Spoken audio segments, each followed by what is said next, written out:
Hello అండి, ఈరోజు మనం స్నేహబంధం అనే పాఠంకి టీఎల్ఎంని చూడబోతున్నాం. దానికోసం నేను ఈ పాఠంలో ఏ పాత్రలు ఉన్నాయో వాటికి సంబంధించి పిక్చర్స్ని డ్రా చేశాను. దీనిలో మనకి కాకి, లేడీ, ఎలుక, అలాగే తాబేలు ఉంటాయి కదా, వాటి పేర్లు కూడా లఘుపతనకం, మందరకం, హిరణ్యకం, చిత్రాంగుడు అనే పేర్లు ఉన్నాయి కదా. వాటికి సంబంధించి నేను అవి ఏమేమి మాట్లాడుకుంటున్నాయో అంటే ఒక్కొక్క సందర్భాన్ని నేను రాశాను. అంతా రాయాలంటే అవ్వదు కదండి, అందుకని నేను మెయిన్గా ఉన్నవి ఏంటనేది ఫస్ట్ ఇంట్రొడక్షన్ రాశాను. తర్వాత చిత్రాంగుడు వలలో చిక్కుకున్న దాని సిచ్యువేషన్ని డ్రా చేశాను. అలాగే రాజకుమారుడు చిత్రాంగుడి మీద ప్రేమ చూపిస్తూ తన అడవిలోకి ఎలా విడిచిపెట్టాడు అని చెప్పేసి అని దాని గురించి కూడా ఒక మాట జస్ట్ ఒక్కొక్క సెంటెన్స్ రాశాను.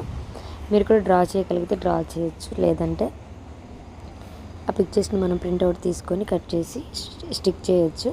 ఇలాగే స్టిక్ చేసి పెట్టినట్లయితే పిల్లలకు కూడా కొంచెం ఇంట్రెస్టింగ్గా అనిపిస్తుంది లెసన్ చూసినప్పుడు. మీరు డ్రా చేయగలిగితే ఇంకా బాగుంటుంది, కాకపోతే డ్రా చేయలేని వాళ్ళు ఇట్లా పిక్చర్స్ని స్టిక్ చేయండి. ఓకే అండి, థ్యాంక్ యూ ఫర్ వాచింగ్.